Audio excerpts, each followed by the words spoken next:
Right? This debate is about the maturity of the Vatican City as a governance and as a stronghold for Catholicism.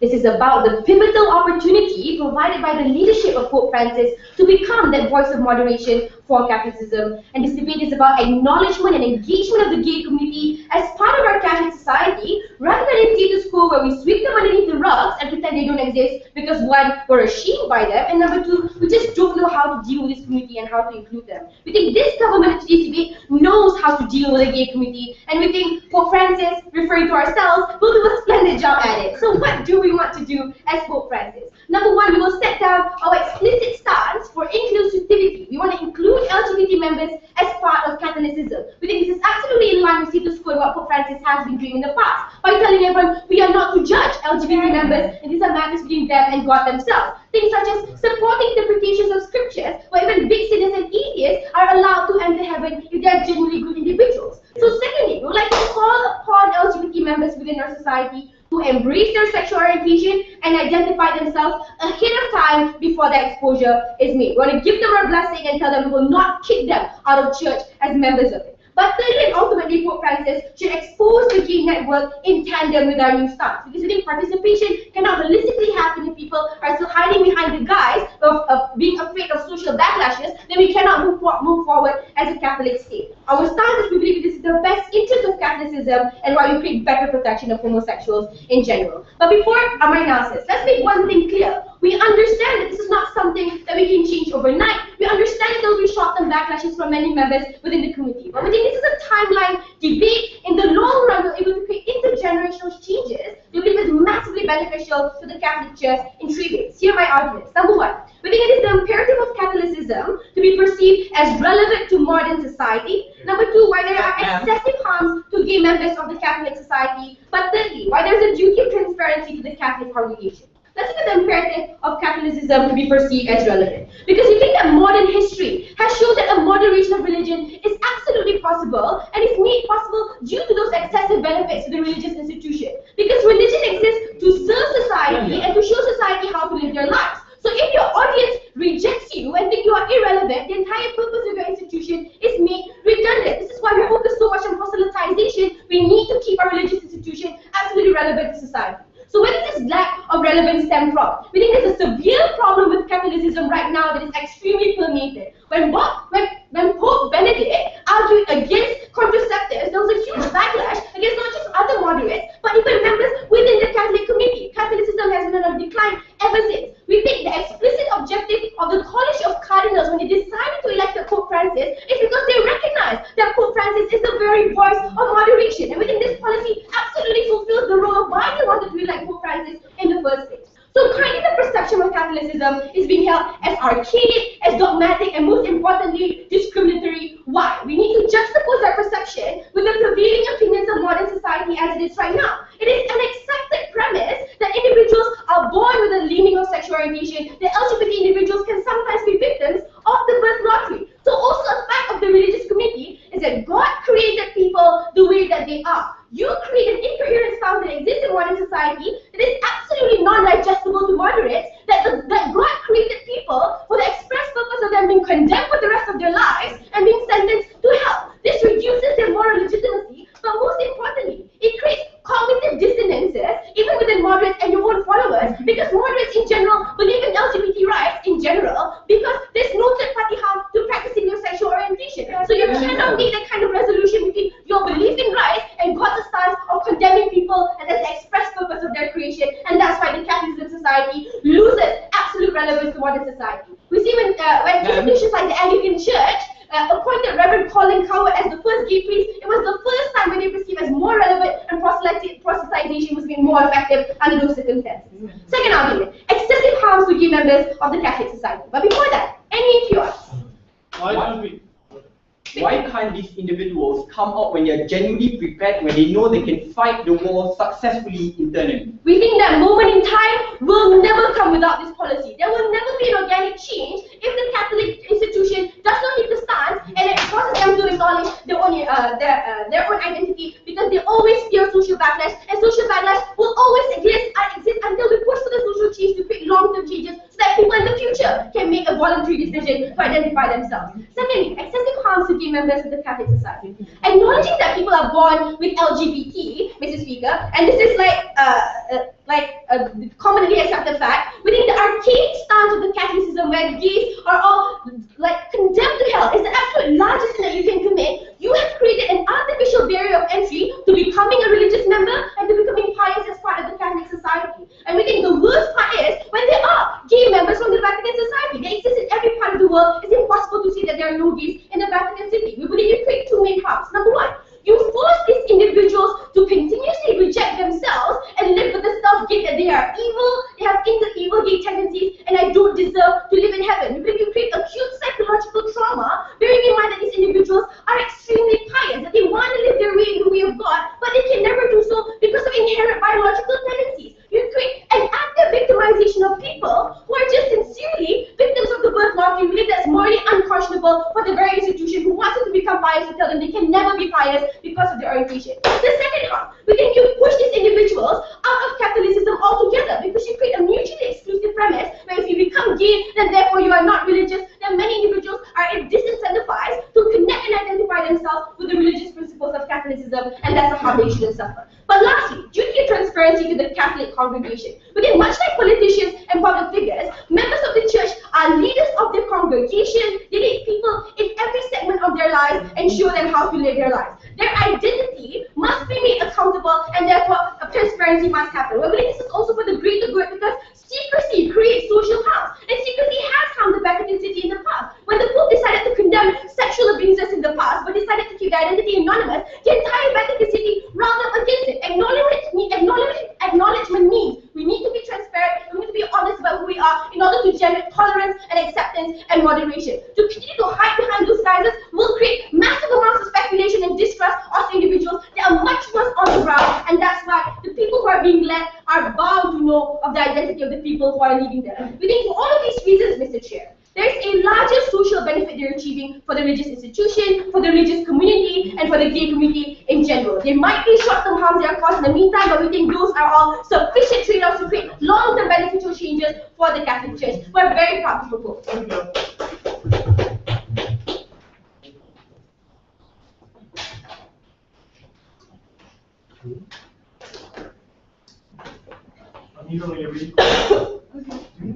you.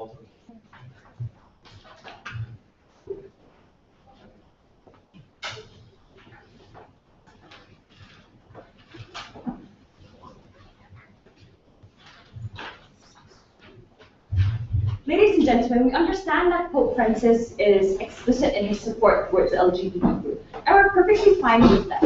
What we don't understand is that why is there a need for us to compel these individuals and forcing them to come out when in fact these people aren't? Because the unfortunate reality is, though Pope Francis may be moving towards a more liberal stance, people beneath him may not necessarily immediately agree. Which is why in my speech I'll firstly tell you why is it that these individuals have a right to be closeted regardless of what position they hold. Secondly, what is best for the acceptance of homosexuality. Most of my rebuttals will be integrated, but the ones that don't are here. Firstly, she told us her entire first argument, which she spent like 3 minutes on, is irrelevant for their case considering the fact that opposition agrees. Catholicism should be, relevant in society. Catholicism should accept homosexuality, but we don't think that the strategy being proposed by side government is one that is going to make Catholicism be perceived as relevant in society. Because the difference here is that while society may, in some groups, accept homosexuality, what society does not want and what the homosexual movement does not want is for you to place an imposition and force me to come out, if anything, that further isolates the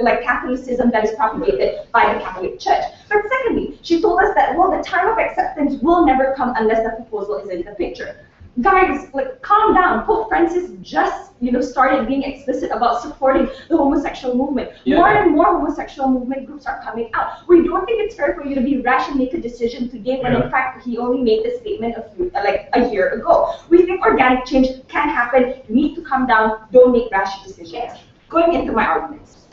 Their rights to be closeted. Firstly, we think that these individuals are best to determine when to come out. Regardless of whether you're a cardinal, regardless of whether you're a priest or a layman by the street, you know yourself and the surrounding that you're in, regardless of what position you hold. Some people don't come out because their friends will discriminate, families will disown them, people reject them in the professional ambit. They might be fired, not be promoted. Everything in their lives may be lost. These are all rational personal considerations that you can't force because each and every individual have different nuances to their reasoning as to why they don't want to come out, and it's not fair to impose the consequences on them if they're not ready to deal with it, right? But secondly, some people are just not ready to come out because, especially when you're talking about sexuality, which is something so personal to an individual that no public should have a say when you should come out, is that usually when you're going through the homosexual ambit as well, you're going through a self-discovery where you're not even ready to accept yourself yet. What more when people place a label saying that you have to accept yourself even when you are not done discovering yourself yet. What does this then mean? This means that you're putting in black and white, either you're a homosexual or not. That's even assuming there are benefits towards proposing this label onto them. This means the point at which they now don't even feel like they have a personal ambit to ensure no one will rat them out if they are homosexual. They can't actually self-actualize in the most productive manner. Because at the point at which the policy is allowed, or at least this principle is propagated, what this means is that these priests who are gay are going to feel like extremely cautious and paranoid to even explore their sexuality and find other gay partners to be able to explore because they understand that there is a possibility these people may rat them out, tell it to the cardinal, tell it to the priest, then the Catholic Church will name and shame them when they're not ready. That means you're already infringing on their personal life, and that's not something we want. Self-rejection happens in your world because you have no link whatsoever with the fact that I'm gay and the fact that now you put my name on the board and the priest says you are gay, that suddenly I am going to accept myself and be ready to have these consequences. There was no link whatsoever. It shouldn't be a secret, they told us, because responsibility is there. But this assumes that responsibility actually brings beneficial and strategic outcomes when in fact it doesn't, which falls perfectly within my second argument as to what is best for the acceptance of homosexuals. But before that, yes. Even if they try other methods to become relevant, you have to acknowledge that the rejection of the LGBT community is what actively makes Catholicism less relevant. I told you why my stage engaged with that. Because Pope Francis isn't rejecting homosexuality. Pope Francis is going out and saying that we should support homosexual movement, the homosexuals in general. But it shouldn't come to a point where Pope Francis and the entire part of his clan decides to rat everybody else who is gay when those gay people aren't ready. That means you're saying gays would have a right towards becoming disclosed. Gays suddenly have no right or absolute rights in terms of their sexuality, as if they owe their sexuality to the public in comparison to other heterosexuals. That's not fair of an imposition, right? But secondly, what's best for acceptance of homosexuals? And that firstly, what happens under your paradigm is that they will deny this fact that they are gay, which will regress the development. Why? The reaction of the priest in most cases wouldn't be, okay, I am gay, let's celebrate. No. Considering the fact that they understand the situation on the ground, they're going to deny it until their death because they're not ready, they're going to lose that support, all these consequences they take into account, right? That means they will dispel any forms of evidence saying that it's fabricated. They will be extremely defensive. They will try to salvage their character because they understand there are different nuances in their life that they need to protect to ensure that they can survive for themselves as well as their family. Since society still cannot accept, and he wants to win over society so that he can function as a relevant, religious leader or, get people to come to his church, he will force to be extreme to prove that he is not gay. But not just that, in order for him to validate the fact that he isn't gay, he has to go to an extreme to say, I cannot be gay because I hate gays, right? That's the sort of extreme you push individuals to. You force them to make extreme self-rejectory, bigoted statements. That's what happens under your paradigm. Even if they're ready to accept, right? Society still may not be ready. Pope Francis may, control the one in the Vatican City, the church in the Vatican City. But the Pope doesn't necessarily have a huge overarching influence as to who these other extended churches hire in different countries. I don't know, maybe a state in Texas who is highly related to the church in Vatican City now will not want to accept these individuals, considering the fact that they're talking about the entire gay network, meaning that it's not just in the Vatican, it's everywhere, every other places that's connected to the Vatican. Meaning now what happens is that people in those extended churches will not want to hire these, will want to fire these priests who are now named and shamed as being gay, not want to promote them. And it's difficult to defend these sort of people because it's silent discrimination, because they know Pope Francis says support the gays, but I still don't believe that gays are okay. So I'll just say, oh, I'm sorry, we just don't think you're a right enough pope or priest for us anymore. It doesn't happen explicitly. It's very difficult to detect. On the flip side, when we wait, when we allow them to accept it and have an organic change, they will propagate it through instilling rhetorics first. Let the churches liberalize first. How can't the people not feel defensive and disgusted about the topic before we get to come out and feel, accepted it? When these people who are closeted gays get further promoted into higher religious figures, more and more people get into top positions, having more and more people propagating the support of gays. Because in your world, only Pope Francis is the one who is propagating gays. In our world, more people get to climb up the ladder and propagate their celebration. That's how you change the idea of the acceptance of homosexuality. At the end of the day, ladies and gentlemen, homosexuals have just as much of a right like all of us. They should be closeted because they themselves know what's best. But furthermore, being rash in our decision is only going to regress any forms of development we've made. For these reasons, we oppose. Yes, yes.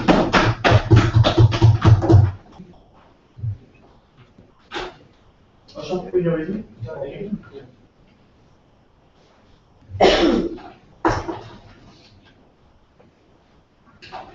The Catholic Church for centuries has unequivocally preached against homosexuality, has refused to bless homosexual marriages, has denied homosexual access to spirituality, and has denied the ability for homosexuals to become priests and religious leaders. The reality is, ladies and gentlemen, that homosexuals exist. They exist within the ranks of the College of Cardinals, and they exist as priests all around the world. So is the position of the Catholic Church a one that should lie and sweep things under the carpet when it's already in existence, or embrace it, ladies and gentlemen, and in order to be more progressive and moderate? So what is this debate about? This debate is about what better protects homosexuals within the realm of Catholicism and what is the best interest of the Church. Now the difference, the point of clash that came from Mayor was that we differ in terms of the strategy. The strategy that they want is organic change. But organic change takes a long time, ladies and gentlemen, and later in my argument I will tell you why organic change will not be as effective and it will not create the changes that both teams seek to achieve, ladies and gentlemen. So we think that this should be the first step in terms of moving forward. Now first let's look at the position that the opposition took. They said that we want to wait until these individuals are ready and they can come out on their own. Secondly, they said that because these people are not exposed, then they can change things from within. Firstly, we think that won't happen because now there is no endorsement and blessing from the Pope. Hence, it makes it far more difficult, and there is no incentive for this individual to come out. Because if they come out without the blessing of the Pope, ladies and gentlemen, they fear of being they will fear of being impeached. Secondly, they will fear backlash from communities because now they can't use the Pope's words as defense, ladies and gentlemen, when these kinds of backlash happen. Lastly, when they are individually fighting for change from within or wanting to wait for the right time to come out, they can't unite as a network, ladies and gentlemen, and fight on a united front. Because individuals now, under the realm of secrecy, will fear to talk about homosexuality with other priests that they think are gay, ladies and gentlemen, because they think that those people might judge them. It is hard for priests or cardinals within the Catholic Church to band together and fight for change because now they are splintered. They are individuals, ladies and gentlemen, without support systems that they require. And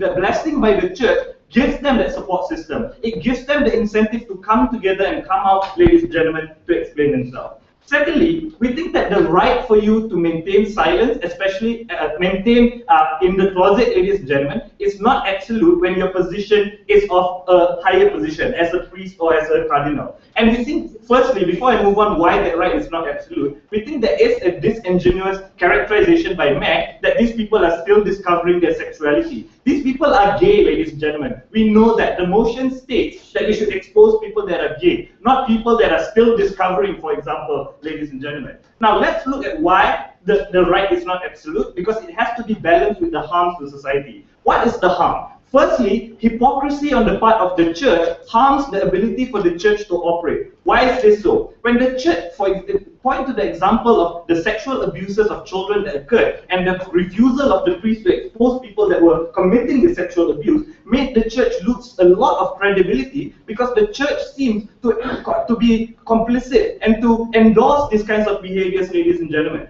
So we think that people don't take the church seriously. It harms the ability for the Pope to preach and to send certain messages, because the Pope loses moral legitimacy, because on the one hand he's saying good things about homosexuality, but on the other hand he's not taking a position, an explicit position, and outing these people, ladies and gentlemen. Secondly, we think that because there's no reference point, or because we think that the Pope's blessing will become a reference point for all Catholic churches around the world. If that reference point doesn't exist, ladies and gentlemen, we think those churches can perpetuate the idea of anti-gay sentiment, to be radical and preach homophobic behaviors, ladies and gentlemen, because now there's no counter narrative to that, because the Vatican has a gray area and no position on it. The Pope just came out and said homosexuality is okay, but not necessarily saying that homosexuals can become priests, can be part of our congregation, can actively climb up the ladder, ladies and gentlemen. These are the harms that will be perpetuated under the status quo, under their paradigm. But lastly, we think there will be no incentive for people to come out, considering that there's no blessing from the Pope. And people not coming out means that other people will not want to associate themselves with the Catholic Church, because they feel that that association, that organization is not for them, ladies and gentlemen. You push a lot more people away as compared to creating role model and inspiration for people to come in, ladies and gentlemen, and accept Catholicism. But before I move on, I'll take one from the pretty one. Sir, when you have defensive gay priests out in the open, how on earth are you going to expect people to think that being gay as a priest is okay when they themselves hate themselves? Okay, the reason that's why I mentioned that outing them is a better option, and I will talk in my substantive later on how it gives closure to these individuals and how that will bring benefits, ladies and gentlemen. I will flag mass POI when I'm answering it. But lastly, she argued that if you out these individuals, then there will be denial. This priest will just barely deny, ladies and gentlemen. What? And they will become more radical. We disagree with this, because firstly, that harm already exists under the status quo, ladies and gentlemen, because they are denying the fact that they are gay. They're still whatever, because there's no endorsement by the priest. But ladies and gentlemen, under our side, if there's endorsement by the priest, there's the Pope's blessing, ladies and gentlemen, they can't be radical, because other people can come up with counter narratives to show that the Pope is against this, and you can't be radical because you're going against the word of God, ladies and gentlemen. Now let's look at why, ladies and gentlemen, closure and coming to terms with this is better as compared to being in denial. We think most often than not, priests are afraid to come out. So they question themselves, ladies and gentlemen. Am I gay? Am I not? So there is a moral battle within themselves. And they become gay beasts because they want to overcompensate for the fact that they are gay, and they see gays and they hate those people because they see themselves in those people. What happens then is that they become more radical. They overcompensate for the fact that they want to show that they are straight, ladies and gentlemen, and constantly preach to be anti-gay. A clear example to show this is like Pastor Harvey Mills and Pastor John Long in the United States, where they are known to be gay in private, but actively preaches against it, ladies and gentlemen. We think what we do with the Pope's blessing is that we allow them to come to terms with themselves. At least now I'm not afraid to be gay anymore. The Pope have blessed the ability for me to be gay. And that is a good thing, because they can move away from their previous behaviors of being anti-gay and being in denial, ladies and gentlemen, harming more homosexuals on the ground. This debate has to be a balance. When can rights be taken away? And we have proven sufficient harms, and the duty of a priest or cardinal, ladies and gentlemen, to society is larger than their privacy. Thank you very much.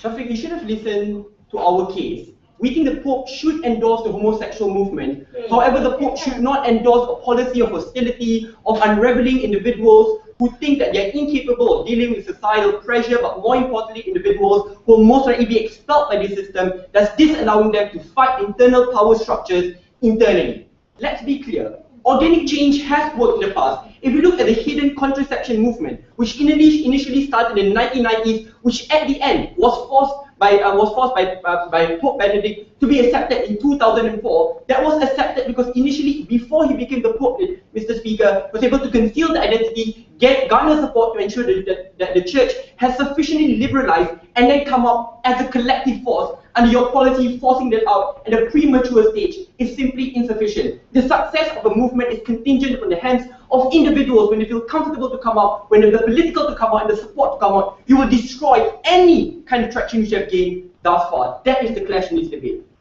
I'm going to look at two clashes.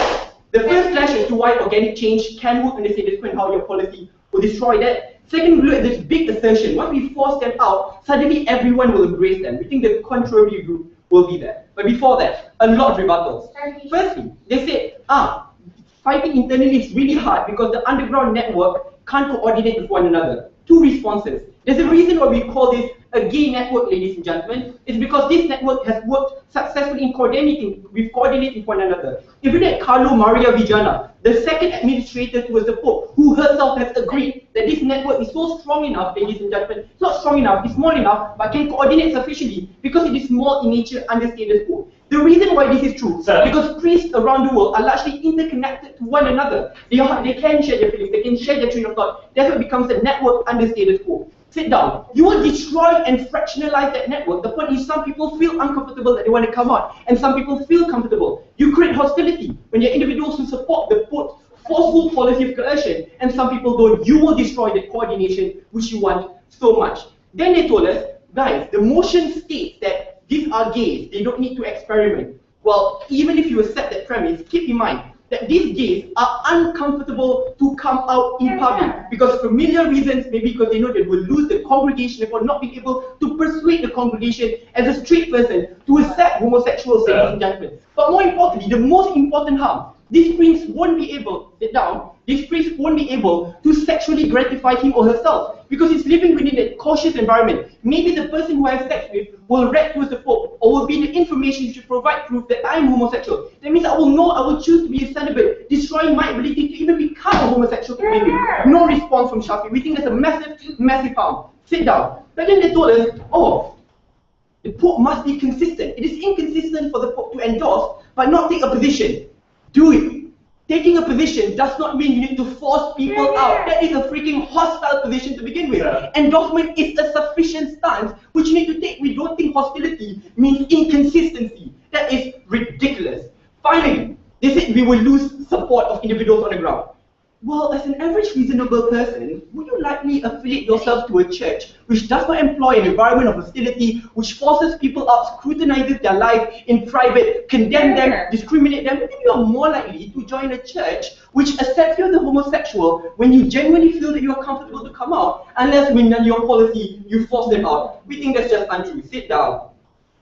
Will organic change work? We told you the contraception movement is the best case analysis for this underground movement has worked. Why did it work? It worked because the network came out when they were genuinely prepared, when they knew that they would win the battle. And these individuals are most equipped to assess whether they are capable to win the battle or not, because they have privileged information, they share networking with one another, they have information with one another. Why is this true? Number one, under our policy, once they come out, that means they'll come out when you have the numbers on their side. Under your policy, you force them out when you are still in the minority, ladies and gentlemen. That's why we look at the statement made by Paulo Gabriel, the butler to the priest himself, who said that even though the network is strong, unfortunately it's not that strong to change the power structures internally, because the power brokers are still not at the top, and even if they are, they're still in the minority, ladies and gentlemen. Sit down. But secondly, they'll come out when the church has, or the movement has sufficiently liberalized, right? That's why the contraception movement only came out when people on the ground are generally more accepting, in contrast to status quo, when Pope Francis just made the statement, and you expect that to happen. But thirdly, when there are sufficient power brokers at the top, once you have power brokers at the top, that's where they can institute reforms in contrast to your policy when you're not the top. The conclusion is you force these people to come up prematurely and lose the war completely. This is not a short-term harm. This is a freaking massive harm in the long run, right? You think that is not a short-term harm? Anyone? How can the LGBT movement ever be prepared to come out with their agenda when you say that the discrimination that happens at the status quo will be extremely severe? I just mentioned when we have the numbers, when the poor are liberalized, when the power brokers at the top, through the internal networking of destroying the power structures, in just the same way the contraception movement was initially a secret organization that was able to change the structure. That's why. But let's deal with the comparison. Calm down, guys. You don't need to rattle us.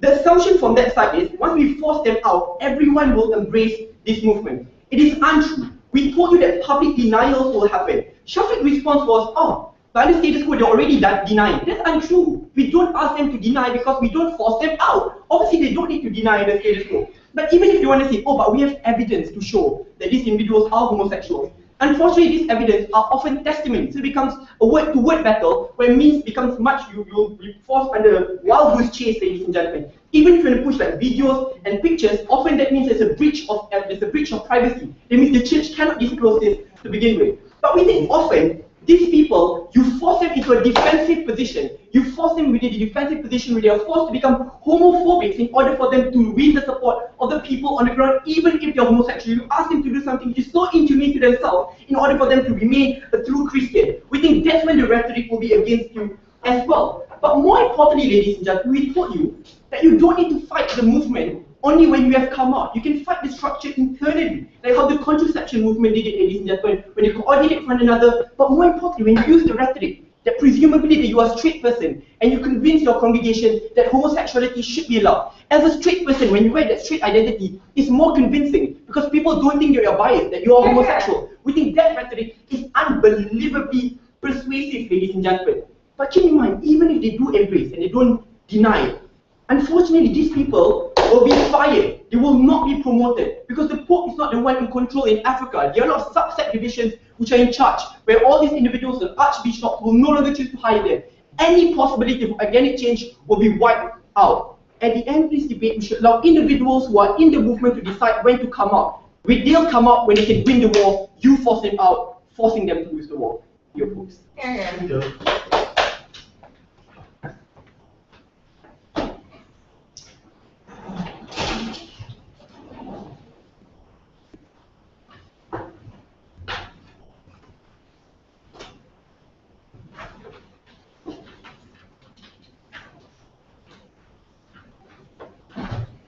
Rafi, are you ready? Go ahead.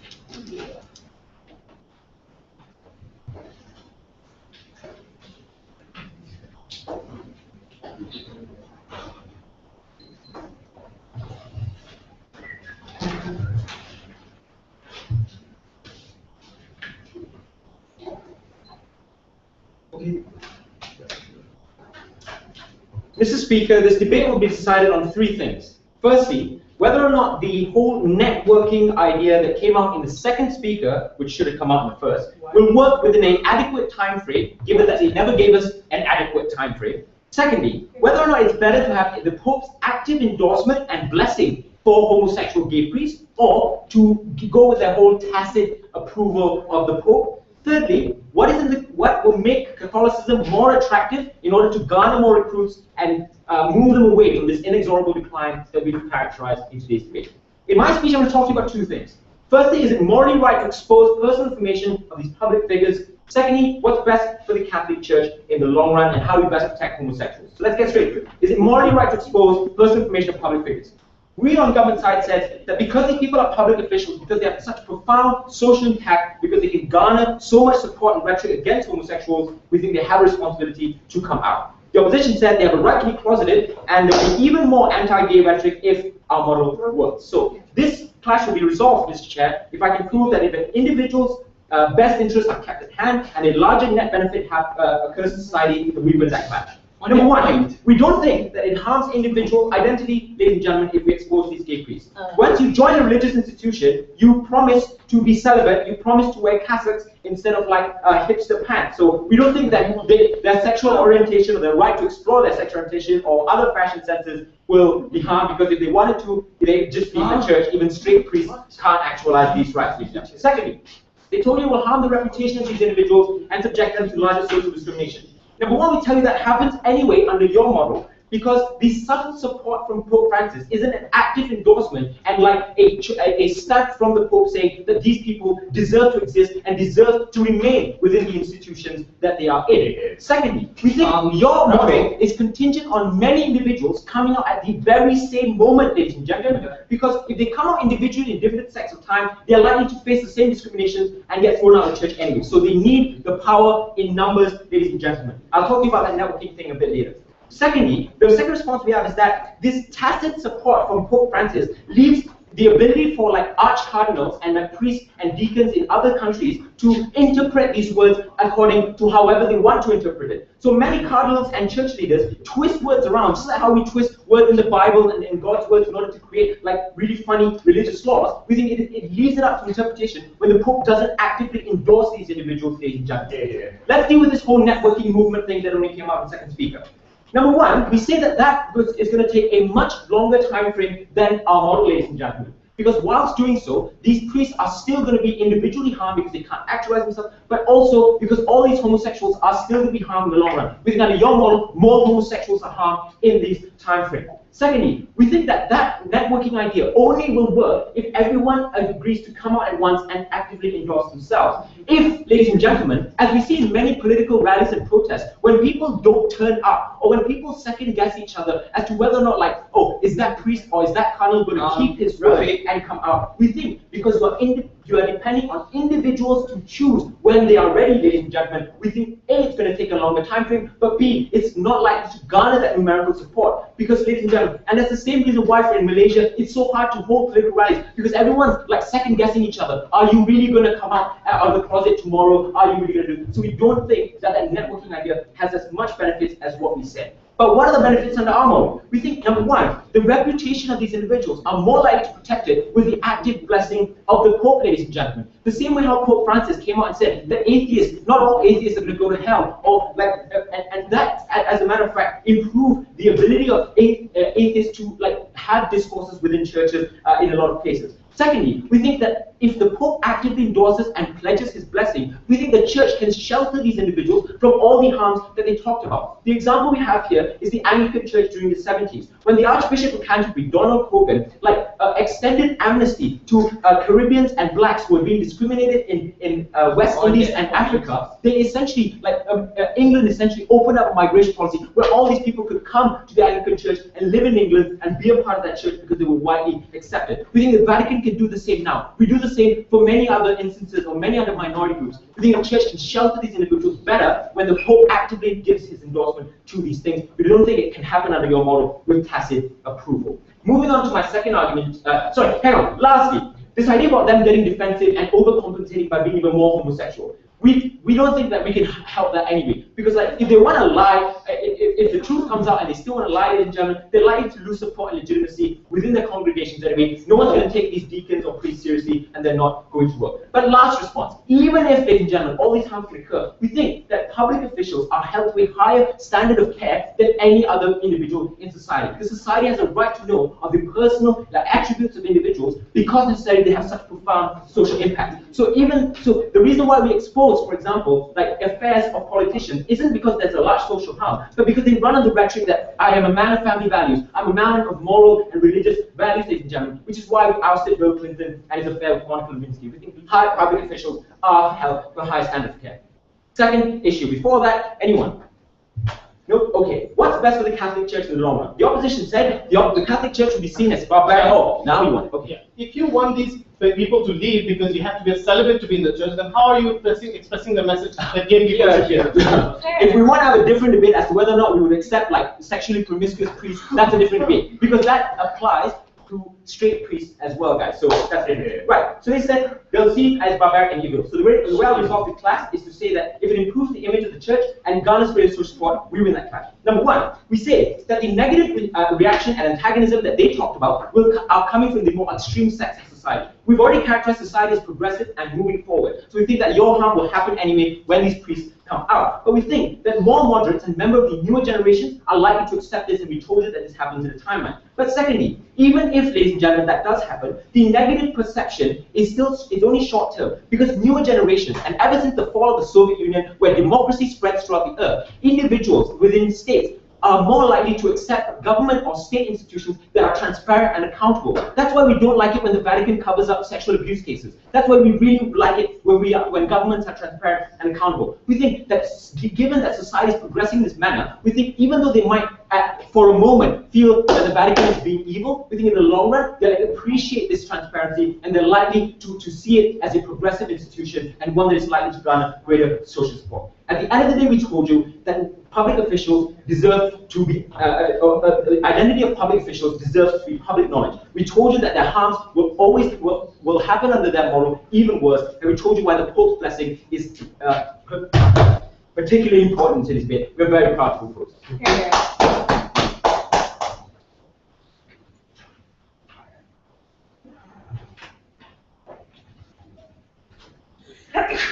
Bless you. Okay, we're ready.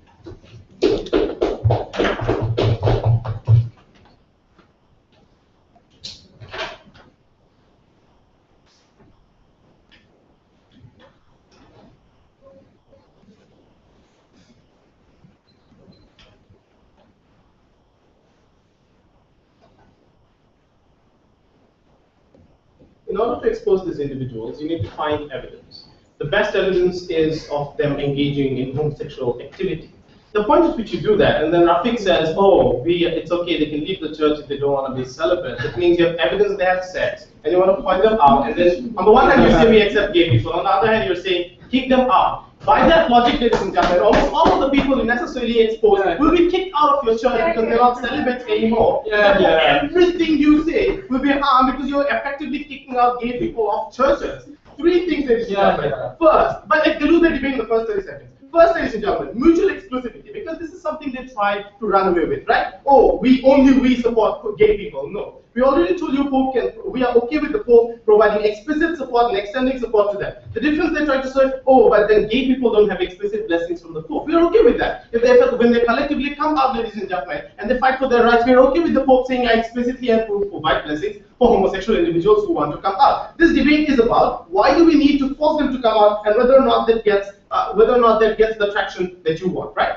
First, how do we then change on the broader scale? Sit down. On the broader scale, how do we then change, right? First of all, ladies and gentlemen, we told you that these individuals are much more likely to lash out at the church. Right? Shafiq said that these people are likely to lash out at other homosexual individuals because they're closeted, they want to lash out. We said they already have access to a network which provides support structures for them, which means that's highly unlikely. The more likely scenario is that under your model, when you force these people to come out, they will at first, ladies and gentlemen, they will try to deny it. Manufactured evidence, they say it's immaterial, it's not, right? In order to prove that they're not gay, they're going to go one step further and vilify and say, I cannot be gay because I hate homosexuals. I hate gay sex. That's not possible, right? These individuals are unacceptable to me on a personal level. These are the kinds of things they will try to provide in order for them to distance themselves from being gay, ladies and gentlemen, and to continue being closeted, because that's very important to these individuals. When that happens, ladies and gentlemen, you lose all kinds of support structures, ladies and gentlemen. You have a lot of priests coming out and saying gay sex is being gay is unacceptable, and we think that's how you harm the rhetoric that exists under yours. Second, ladies and gentlemen, the homosexual movement necessarily distances itself from the church, because the homosexual movement explicitly, ladies and gentlemen, recognizes the ability of people to remain closeted, right? We think at that moment in time, ladies and gentlemen, the homosexual movement also then distances itself and does not propagate and does not engage with the church in trying to get rid of those problems, in trying to be able to have methods as well. We think that's massively harmful. But third, ladies and gentlemen, we said, oh, they might be fired because the Pope doesn't necessarily have access to a lot of these subcultures, right? And then sub-churches in a different country. Rafiq's new policy in government was, we can all shift under our model to the Vatican, and therefore they will provide support, right? But the thing is, it's not just, even if you can provide support for them from not being fired, what you must understand is they will lose traction on a lot of other levels as well, right? These individuals in different states and different churches will often not be explicitly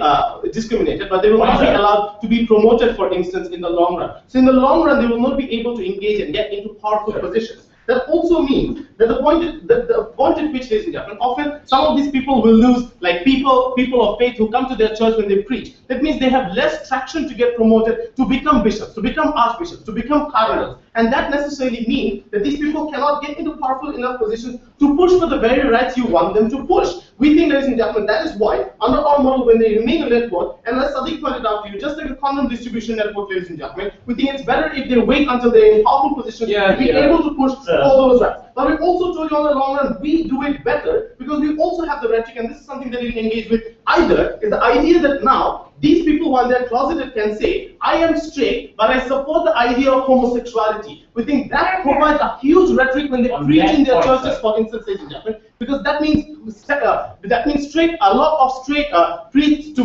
because preachers think, because people think they're straight. So they're saying, I am straight, but I support homosexuality. That allows them to gain a lot of traction even initially as well. And we think that is something they lose out on. Go ahead. Don't you think this cardinal that appear to be straight and be tolerant towards homosexuals, and then later come out and then the Pope bless them, don't you think they will, the Church and the Vatican will lose a lot more lose legitimacy because they have been lying throughout and appearing as straight when they were actually gay? No, we think the point at which, ladies and gentlemen, when they come out means that they've already been able to change the mindsets of people, right? Yeah. So we think, ladies and gentlemen, by that time, all of these harms you're talking about has necessarily been changed. But secondly, ladies and gentlemen, we think, ladies and gentlemen, that on that point, while you're being positive, that also means, like you're also coming out collectively under our model as well, right? It's not true that if you come out single and therefore you lose support structures. Under our model, they can come out collectively later as well when they have the capacity to do so. On the last issue, is it fair for them to be able to be forced out, right? What happens to these individuals? First, we are telling you that they said, oh, they have no rights. Why? Because they're in powerful positions and a public position. First of all, ladies and gentlemen, not all of these people are cardinals or powerful positions. But second, we tell you that it's not fair for you to say just because you're a public official or you're a church, that's why all of your secrets can be taken out, right? By that logic, ladies and gentlemen, I should not be allowed to have any secrets to my father or my sister or my brother, because all of those are public material that can be used for your purposes. That's not fair for you to use these people as social battering rams, ladies and gentlemen, especially when the kinds of harms done to them is so massive. When they lose their entire families if they're allowed to come out. When they lose all of their friends they have ever garnered in their lives if they choose to come out. When they lose the only thing they have, ladies and gentlemen, the ability to be able to preach in a church because their followers leave. We think those are harms that you do to these people, and we think that's unfair regardless of the benefits. We think furthermore, and we told you this, right? And this is something that you must understand. And of course, let's also clarify, just because in the Vatican doesn't mean you take a vow of celibacy. There are pastors, etc. Those individuals exist as well. We also think, ladies and gentlemen, these are individuals who cannot necessarily have sex, right? And why is this bad? Because this means under your model, these people will not associate themselves with the network, will not engage in sexual activity, and therefore will not be able to actualize themselves because they know that means there's a risk of being exploited, because there's a risk of being forced to come out because evidence might be given with the person I'm having sex with. This means, ladies and gentlemen, you massively prohibit their ability to be able to actualize themselves, be who they are, and we think that's massively harmful towards those individuals. We think, therefore, ladies and gentlemen, on the whole, what have we shown you quickly? It's not exclusive, right? The Pope cannot extend support to homosexuals under our movement. We think that the way to do it, ladies and gentlemen, is to gain traction first, is to change hearts and minds of people before you get into powerful positions, and then be able to do so. You can remain closeted even in powerful positions and still fight for those rights. That does not happen under theirs because they are never able to become role models, ladies and gentlemen, under theirs. For all those reasons, we oppose. All right, Sadiq, when you're ready, go ahead.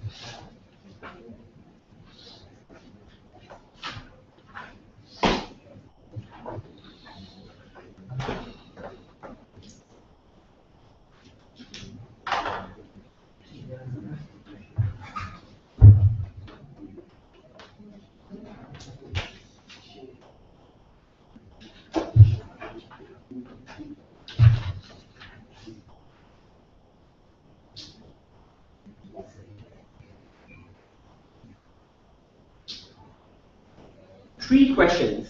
1. Do they stop discrimination by forcing this group out? Second, how will we provide long-term structural reforms? And thirdly, do priests have the right to remain closeted? Firstly, if you realize, government based their assertion that once we force these people out, automatically the structures will embrace sexuality. What did we tell you? We told you the most likely thing to happen is that public denials would take place.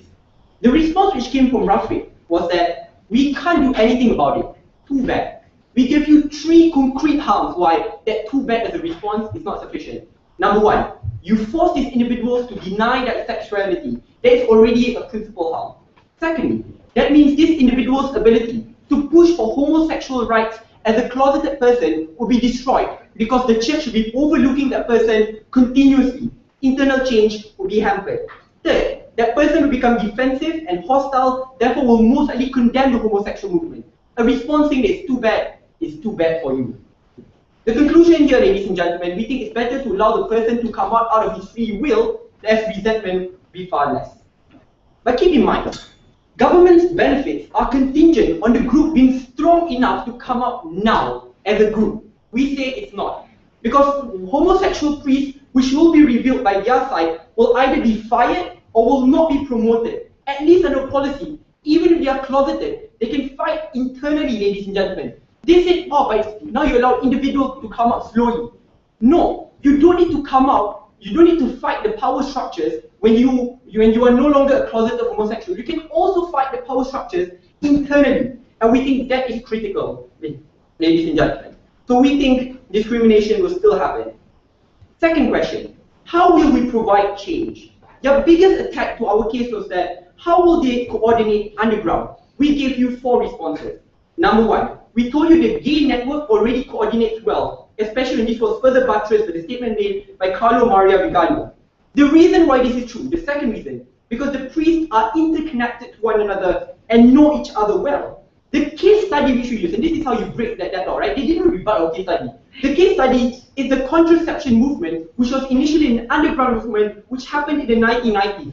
They came out when they had the right numbers, the right power brokers, and also when the environment is no longer hostile to them. But even if you don't believe with that kind of case study, we say your policy will destroy the current coordination attempt. Because how can you network when now you separate 2 blocks? A block of priests who will now embrace themselves when they come out, or another block of priests who will deny it publicly because they feel uncomfortable. You destroy that coordination attempt. Finally, I'm pissed off. Shafiq always does this. The new argumentation in his PUI, right? The argument, oh, you come out now, you come out as a liar. Well, we still provided responses in our case. Number 1, the reason why you won't be seen as a liar, because society is most likely to accept you at that point in time. You come out when you feel comfortable, when you think that society is liberalized. You won't be seen as a liar primarily because you can be argued that you are unsure about your sexuality, or you don't want to come out then because you'll be discriminated. Fear of discrimination does not mean that you lie, right? Do we discriminate our closeted friends who come out when they're adults? No, we don't. We embrace them, ladies and gentlemen, because we understand why they had to do so. The final clash in this debate is the right to remain closeted. The only analysis from this side came in with when they said these are public figures. We told you what's best for the public is already contended under status quo. We say this is bad for the public. But just because you're a public figure does not mean that you can't even fulfill your basic rights to have sex, knowing that this won't be disclosed to the public. Basic things, your familial structures, all of this will be wiped out. A public figure should never be forced to go through that. But if you realize there was absolutely no response at all from Rafiq towards my argumentation, how this straight rhetoric would work when a closeted gay person, as a straight person, says that you should accept it. The internal change when you push the congregation to accept these individuals, no response. We're very happy to take this debate. Alright, Lion, finish this podcast. What we need to recognize is all of the harms that they wanted to avoid, like discrimination, will materialize under their paradigm when the Vatican City refused to make an active policy inclusion of the gay community, and the harms will happen far worse, and the harms will remain in continuum. So what is the downfall on the side of opposition? Is because we conceded to all of their short-term harms even before they argued it, Mr. Speaker, in my speech. The argument of harms is inadequate from that side of the House because this is a debate about trade-offs. How do we resolve that trade-off? Because we told you some level of discrimination will continue to exist in all circumstances. Some community will still reject LGBT no matter what you do. But the amount of LGBTs discriminated in the short run of that side of the house as backlash will be offset by the amount of LGBTs liberated in the future due to the Vatican City setting a social conditioning of inclusivity. In the bigger picture, we create less discrimination for the entire LGBT community. That side never wanted to deal with that trade-off and only wanted to focus with short-term harms. To nail that trade-off in the head, let's make a few comparatives of our policy.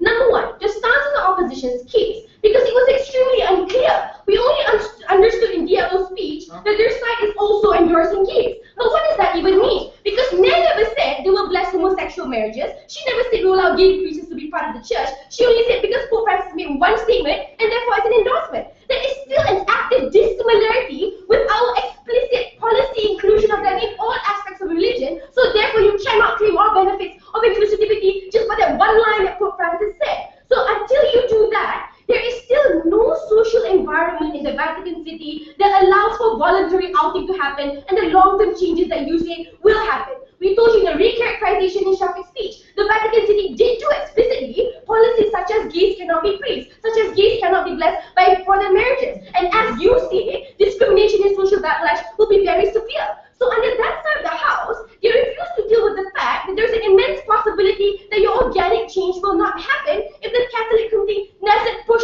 for a bottom-up change. When homosexuality is continuously rejected in continuum, they're willing to take that risk. We are not. They say that they're not strong enough right now. We say they never will be strong under the current social environment. Second comparative, can organic change happen? They say when there's a network, there's an exchange of information. Exactly. That's how you identify gays, guys. You don't have to have anal sex for us to catch them in the act. But I told you we can gain numbers. We can gain the ability to break their power structure. But how do you gain numbers and how do you break their power structure? How do you gain numbers considering the amount of condemnation and the current state of the Vatican community as it is right now? You don't allow for that recharacterization that we will be able to reach that ability of gaining numbers. But how do you gain the ability to break power structure? This side of the house, we were giving you the power structure that you needed because our policy is providing you all of the very same objectives that you wanted to reach in a very hard and very arduous way in the long term. And in the meantime, so many people are being discriminated. They wanted to say, look at our contraceptive case study. There was absolutely no reason and no analogy why the contraceptive case study was even analogous to the LGBT movement. And guys, that movement failed. It was when Pope Francis came into power that he enacted a top-down approach of legalizing contraception, guys. So we are seeing. And then on the flip side, they argue, well, at least we're ruining the support structure that they have right now. But gays in denial will never be part of the support structure to begin with. If they are so closeted and fear of revelation, they wouldn't have been a part of that support structure anyways. They never wanted to engage with the fact that there's less incentive for them to lie and be in denial when you get to embrace the very sexual orientation that oppress you in the long term. We think their worst case scenario of individuals being radical and denying that they're gays, that's already status quo. People who are closeted gays become more radicals because they fear of revelation. So your worst case scenario is only status quo at best. The rules of the Vatican City via policies are what prevents those radicalism, even if they wish to be radical in the long run, Mr. Speaker. We don't have to be discriminated in order to achieve the changes that we want. We don't have to wait in order to achieve the objectives that we want, especially in the modern opposition where you have absolutely no guarantee that their changes will even be achieved. We are proud to propose and defend the gay community.